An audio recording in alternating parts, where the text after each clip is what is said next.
सर्वरूपमयी देवी सर्वदेवीमयं जगत अतोहम विश्वरूपाम ताम नमामि परमेश्वरीम। यानी ये संपूर्ण जगत देवी के अधीन है।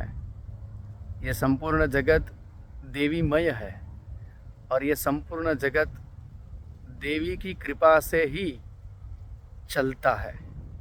सर्वरूपमयी देवी, ये जगत में जितने भी सौंदर्यता है, रूप है, प्राकृतिक नेचर, प्राकृतिक दृश्य, जिसे हम पर्वत कहते हैं, समुद्र कहते हैं, नदी कहते हैं, सरोवर कहते हैं, जलाशय कहते हैं,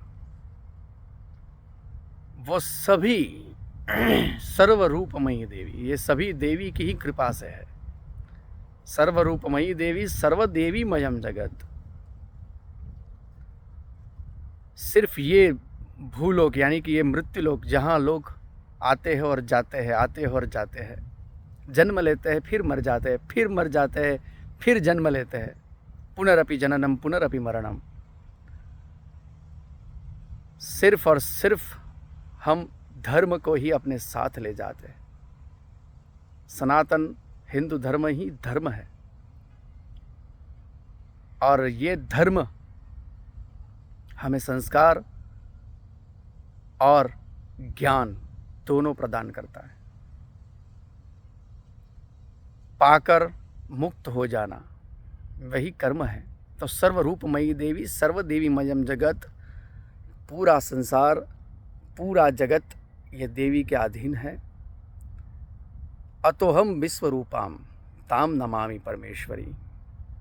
हम विश्व में जो भी देख रहे हैं, जितना भी हमें मालूम है उतना तो सही, लेकिन जो दृश्य नहीं है, यानी जो अदृश्य है, जो हमें मालूम नहीं है, जो हमारी बुद्धि से पर है, वो भी देवी है, वो भी जगत है। तो जहाँ हमारी सोच और समझ का पूर्ण विराम लगता है, वहीं से परमात्मा की सोच का प्रारंभ होता है। तो ये माघ नवरात्रि है, गुप्त नवरात्रि का एक अद्भुत रहस्य है, जिसमें वसंतोत्सव आता है, ऋतुओं खिल जाती है, नए पत्ते आते हैं, आने की शुरुआत होती है। और ये वसंत ऋतु यानी एक खुशनुमा ऋतु है। साथ ही माता के जो भक्त है, उनकी इनर एनर्जी को जागृत करने की ये अवस्था है।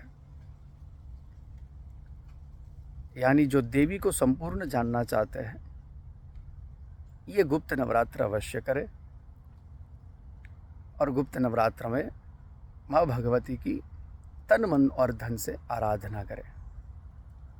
आप सभी को ये माघ गुप्त नवरात्र की हार्दिक शुभकामनाएं हैं। प्रकृति का पोषण करें, कहीं भी शोषण न करें। जहाँ पोषण का भाव है, क्योंकि माँ है ना, वो पोषण करती है, और ये तो जगदम्बा है, आदि शक्ति है, सबकी माँ है, ये सबका पोषण करती है। तो जहाँ पोषण का भाव है वहाँ माँ है, जहाँ शोषण का भाव है वहाँ माँ की कृपा कभी नहीं रहती। ये प्रकृति का बचाव करें, पेड़ पौधे पर्यावरण का जतन करें और भगवती की कृपा प्राप्त करने का जो भी आवश्यक प्रयत्न है वो लोग आप अवश्य करें। माँ भगवती संतुष्ट रहे, मन शुद्ध हो, भाव शुद्ध हो और परमात्मा के प्रति अपनी सच्ची समर्पण की श्रद्धा भाव हो। भगवती अवश्य प्रसन्न होती है। माघ नवरात्र में वसंत पंचमी आती है। माँ भगवती उमिया का प्रागट्योत्सव भी है, सरस्वती का प्रागट्योत्सव है, माँ भगवती चेहर देवी का भी एक प्रागट्योत्सव है। तो काफ़ी रूप में वसंत पंचमी, उसमें मुहूर्त नहीं देखा जाता। वसंत पंचमी अपने आप में एक शुभ मुहूर्त है। इसके साथ ये माघ नवरात्रि के पंचम दिन में वसंत पंचमी बहुत बड़ा उत्सव है। सरस्वती जो विद्या के साधक है, सरस्वती के साधक है, जिनको ज्ञान अर्जित करना है, आत्मज्ञान पाना है, वो सद्बुद्धि जिनको प्राप्त करनी है, सरस्वती की उपासना जिसे साधनी है, जिसे वाक विद्या प्राप्त करनी है, वो सरस्वती की पूजा वसंत पंचमी पर अवश्य करे, अपनी कुल देवी का ध्यान करे। साथ में अष्टमी के दिन खोड़ियार जयंती आती है। भावनगर, माटेल, राजपरा जो गुजरात के प्रसिद्ध स्थान है, महाभगवती 7 बहनों के साथ जो प्रधान देवी है वो खोड़ल देवी है। उस खोड़ल देवी का, वो चारण कन्या का प्रागट्योत्सव है। माँ भगवती खोटानी खोड़ियार नहीं ने खोटू ना करे ए खोड़ियार, अने खोटू ना थवा दे ए खोड़ियार। खोटानी खोड़ियार नहीं, ये गुजराती में एक कहावत है। ये भगवती का ये रूप बहुत अद्भुत है, न्याय की देवी है। खोटानी खोड़ियार नहीं ने खोटू ना करे खोड़ियार, अने खोटू ना थवा दे खोड़ियार। ए मारी राजपरावाड़ी, तांतणिया धरावाड़ी माँ माटेलवाड़ी अने भावनगरवाड़ी माँ खोड़ियार ने घणी खम्मा।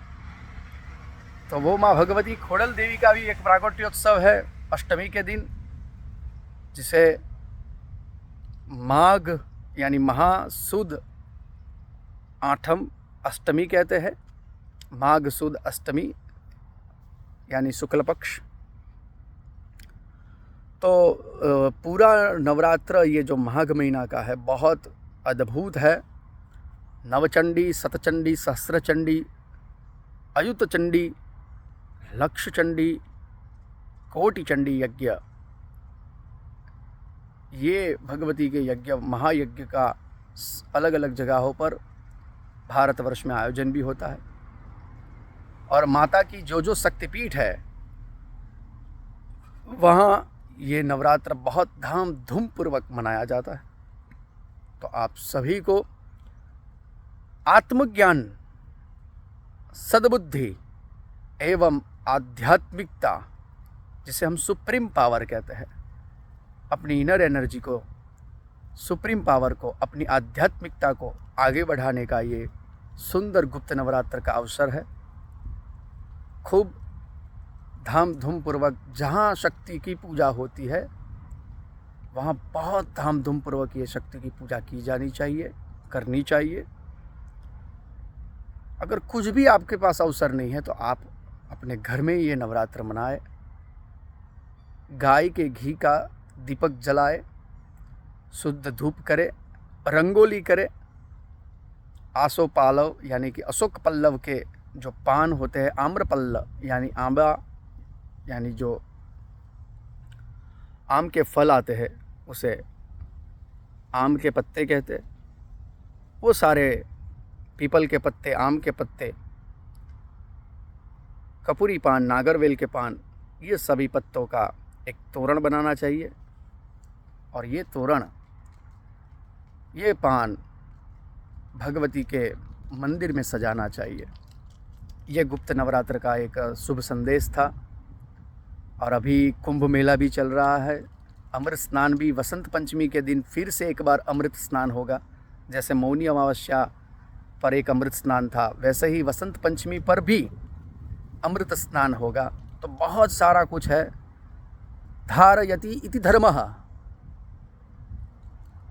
जो धर्म को धारण करने की चेष्टा रखता है उनका कभी नाश नहीं होता। और साथ में ही धर्म रक्षति रक्षत, धर्म की रक्षा से ही अपनी रक्षा होती है। धर्म द्वेषे ब्रह्म द्वेषे कुलक्षय, धर्म का अगर हम द्वेष करते हैं तो हमारा कुल का नाश होता है। धर्म की रक्षा अवश्य करनी चाहिए, किसी भी रूप में हम हो।